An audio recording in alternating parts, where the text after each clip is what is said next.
Em 10 de março de 1873, nascia um dos maiores escritores da literatura alemã do século XX, cujo talento rendeu mais de 5 obras de sucesso em nosso catálogo e também em todo o mundo. Bem-vindos a mais um vídeo e hoje falaremos sobre Jacob Wassermann e como ele não apenas marcou a literatura da sua época, mas continua conquistando novos leitores até hoje. E se diz Jacob Wassermann, não vai confundir com o Jacob do Crepúsculo. Nascido em Fürth, ao norte do estado da Baviera, Wassermann era filho de um lojista e infelizmente perdeu sua mãe cedo demais. Ainda criança, mostrou grande interesse literário e publicou pequenas peças em pequenos jornais. Como seu pai não apoiava suas ambições literárias, ele começou um aprendizado de curta duração com um empresário que conheceu em Viena. Jacob serviu seu país e completou o serviço militar em Würzburg.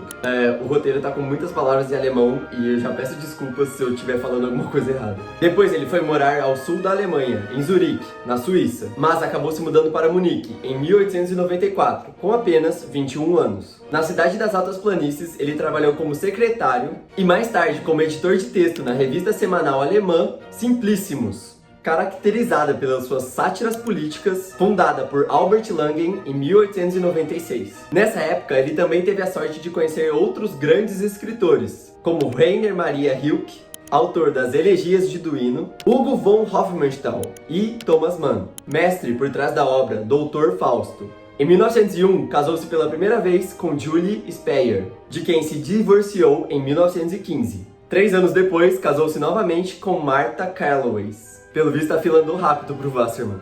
Em 1926, já com 53 anos, foi convidado para participar da Academia Prussiana de Artes, mas acabou renunciando 7 anos depois, em 1933.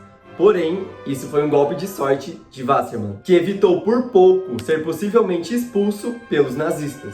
No mesmo ano, seus livros foram completamente proibidos na Alemanha devido à sua ascendência judaica. O trabalho de Wassermann é muito amplo, incluindo poesia, ensaio, romances e contos. E suas obras mais importantes estão em nosso catálogo. Seu trabalho mais famoso consiste em uma trilogia composta por O Processo Mauritius, Etzel Andergast e, por fim, a terceira existência de Joseph Cakoven. Em O Processo Mauritius, o autor tece uma profunda reflexão sobre a justiça, o livre-arbítrio e a incessante busca pela verdade, conduzindo magistralmente o leitor através da história de Etzel Andergast, um rapaz de 16 anos, filho do procurador-geral, que descobre as atas de um processo polêmico e central para a carreira do pai, sem saber que isso mudaria para sempre sua vida. O livro justifica porque chamam o Jacob de Dostoiévski do século XX. Etzel Andergast, a segunda obra da trilogia, encontramos o ápice da força criadora e da capacidade de análise psicológica do romancista. Ao narrar a história do confuso Etzel, jovem de um passado familiar trágico, que à procura de uma figura paterna elege desesperadamente o professor Joseph Cakoven como seu mestre, Wassermann apresenta um panorama da Alemanha durante a República de Weimar, um país prostrado pelas dívidas de guerra e oprimido pela crescente onda de ódio nacionalista. O romance ainda mostra que uma sociedade espiritualmente doente, pronta para ser seduzida pela mística de um demagogo, a relação entre as gerações tende a ter um desfecho trágico e imprevisível. A terceira existência de Joseph Cakoven é o terceiro e último livro da saga de Etzel. Inclusive, a nossa edição é a única disponível no Brasil. Wassermann dá continuidade à sua história a partir de quando Joseph Cakoven descobriu que as duas pessoas em que mais confiava no mundo o haviam apunhalado pelas costas. Em um primeiro momento, o protagonista não viu mais nenhuma possibilidade de continuar levando sua vida habitual. Para encontrar-se novamente, ele precisará passar por uma metanoia. Não poderá negociar nem transigir, mas terá de permanecer fiel a si mesmo, contra todas as circunstâncias, contra todas as adversidades e seduções. Agora vamos falar de Caspar Hauser, ou a indolência do coração. Usando sua capacidade de sondar a alma humana, Jacob narra a comovente e aterradora história de Caspar Hauser, o enigma vivo destinado a se tornar tão popular que foi chamado de Filho da Europa. Na tradução de Adonias Filho, e acompanhada de uma introdução do autor, o leitor terá contato com a obra-prima que representa o mais profundo esforço já feito para penetrar no mistério que envolve Caspar Hauser. E por fim, o último lançamento do autor em nosso catálogo,